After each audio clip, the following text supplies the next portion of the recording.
Ayan, naglagay ako ng butter pala mga langga. Then, lagay na natin yung spaghetti natin dahil yan ang fave talaga ng mga kiddos ko.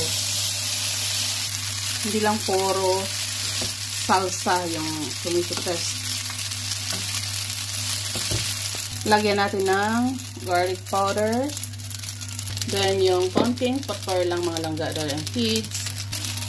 Then, may kusmikos. Ganun lang kadali. Ito yung pagkain ng mga anak ko. Ito na yung buttery spaghetti natin. Ito yung pagkain ng mga kids ko mga langga. At nakapag-fry na rin ako ng fried chicken. Ganyan ako kasimple lang mga langga. Boiled, then